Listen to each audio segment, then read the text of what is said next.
নিয়ে কি বলেছেন তার উপর পিএইচডি করলেন। ত্রিপাঠী এনপি কোথায় পাবেন? স্মৃতির মালা বই পড়বেন, এই বই পেয়ে যাবেন, অথবা গুগলে এগুলো পাবলিক করা আছে, গুগল থেকে দেখতে পারবেন।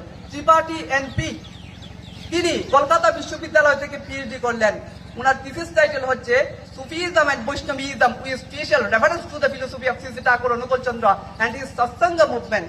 ঠাকুর অনুকূল চন্দ্রের সৎসঙ্গ আন্দোলনের ভাবধারায় সুফি এবং বৈষ্ণব তত্ত্বের মধ্যে কি মিল রয়েছে, কি যুগসূত্র রয়েছে, তার উপর পিএইচডি। শুধু তাই নয়, ঠাকুর অনুকূল চন্দ্রের ধর্মদর্শন আর মুনি ঋষিদের ধর্মদর্শনের সাথে কি মিল আছে তার উপর পিএইচডি করলেন ডক্টর আতিবেন্দ্র রায় চৌধুরী। কোন বিশ্ববিদ্যালয়? পাটনা বিশ্ববিদ্যালয়। A critical study religious philosophy of Shri Thakur Anukul Chandra, ঠাকুরের ধর্মদর্শন। ঠাকুরের ধর্মদর্শন এতটাই ব্যাপক, তৎকালীন সময়ে ঋত্বিক, উনার নাম হচ্ছে তারাশঙ্কর বন্দ্যোপাধ্যায়, তিনিও লিখতে বাধ্য হলেন মানব ধর্ম, ভারতাত্মার ধর্ম, সার্বজনীন ধর্মের স্বরূপে ব্যাখ্যা রয়েছে তার কথিত সাহিত্য সমগ্রের মধ্যে। একদল বলে তোমার ঠাকুরের সাহিত্য বিষয়ে কোনো অবদান নাই। আচ্ছা, সাহিত্য সম্রাট তৎকালীন সময়ে শরৎচন্দ্র চট্টোপাধ্যায় ঠাকুরের কাছে কেন যেতেন? ঠাকুর অনুকূল চন্দ্র সত্যানুসরণ লিখলেন। কেষ্টদা ওরূপে কৃষ্ণদাস ভট্টাচার্য তিনি রবীন্দ্রনাথ ঠাকুরকে এই সত্যানুসরণ অর্পণ করলেন। রবীন্দ্রনাথ দেখেই বলছে ছেলেটার বয়স কত, ছেলেটার বয়স কত, তিনবার বলছে। যখন জানলো 22 বছর, তিনি অবাক হয়ে গেলেন, এটা লিখলেন কি করে?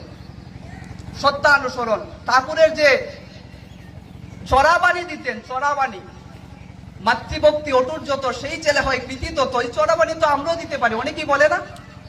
অথচ এই চড়াবাণীর উপরে পিএইচডি করলেন ডক্টর জীবনচন্দ্র চক্রবর্তী কলকাতা বিশ্ববিদ্যালয় থেকে। উনার থিসিস টাইটেল হচ্ছে বাংলার লৌকিক চড়ার ঐতিহ্য এবং শ্রী শ্রী ঠাকুর অনুকূল চন্দ্রের চড়ার সাহিত্য। ভাবা যায়? আরো শুনেন, উনার যে গুপ্তবাণী আছে, তামসার পাদ গুপ্তবাণী, যেগুলো বোঝা যায় না সহজে, যেমন আহ্বানী মন্ত্র আছে, তমসার পার হচ্ছেদ বর্ণ মহান পুরুষ ইষ্টপ্রতীকে আবির্ভূত যদ বিদা চরণে তদুপাসনাতে ব্রতী হই, জাগ্রত হও আগমন করো আমরা যেন একই অভিগমন করি। এই যে শব্দতত্ত্ব রয়েছে, শব্দের উপর পিএইচডি করলেন। উনার নাম হচ্ছে ডক্টর নিরঞ্জন মিত্র, তিনি উৎকল বিশ্ববিদ্যালয় থেকে পিএইচডি করলেন।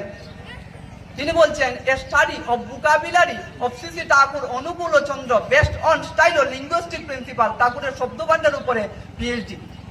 আপনারা অবাক হবেন এই বিষয়ে ঠাকুরকে কেন পুরুষোত্তম বলে, এগুলো জানা প্রয়োজন। রাজনীতি বিষয়ে ঠাকুরের কি গুরুত্ব আছে?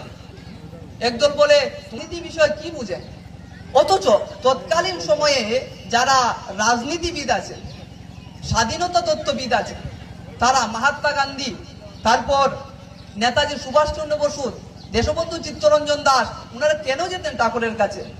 এগুলো জানা দরকার। ওনারা কেন যেতেন ঠাকুরের কাছে? কেননা ঠাকুর তথাকথিত রাজনীতিবিদ নন, কিন্তু রাজনীতি তত্ত্বেরও তিনি ঊর্ধ্বে।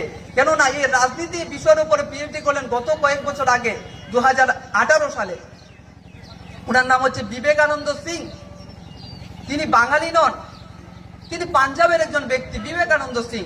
ওনার থিসিস টাইটেল হচ্ছে ideas of Shri Thakur Anukul Chandra on society, state government and politics. রাজনীতির উপরে ঠাকুরের গুরুত্ব। তৎকালীন সময়ে যারা রাজনীতিবিদ ছিলেন তারা কি কি বলছেন একটু শোনাই আপনাদের, এগুলো শোনা দরকার। দ্বিতীয় প্রধানমন্ত্রী যাকে বলা হয় ভারতের, লাল বাহাদুর শাস্ত্রী, তিনি বলছে মানুষের সামগ্রিক উন্নয়ন এবং পূর্ণাঙ্গ বৃদ্ধির উদ্দেশ্যে নিয়োজিত শ্রী শ্রী ঠাকুর অনুকূল চন্দ্রের চিন্তাধারা ও কর্মযোগ্য ভারতে তথা সারা বিশ্বে বিশেষ সমাদর লাভ করবে। লাল বাহাদুর শাস্ত্রী তৎকালীন ভারতের ভূতপূর্ব উপরাষ্ট্রপতি, ওনার নাম হচ্ছে এম হিদায়াতুল্লাহ। তিনি বলছে মানব চরিত্রের গভীরে শ্রী শ্রী ঠাকুর অনুকূল চন্দ্রের অন্তর্দৃষ্টি এবং তার সেবাকুলতা, তার প্রেমের অকপট উষ্ণতা, পূর্ব অবতারগণের প্রতি তার গভীর শ্রদ্ধা ভারতে তথা সারা বিশ্বে লক্ষ লক্ষ লোকের হৃদয়ে তাকে পিয়াসুর আসনে বসিয়েছে এম হিদায়াতুল্লাহ। আরো শুনেন, বাংলা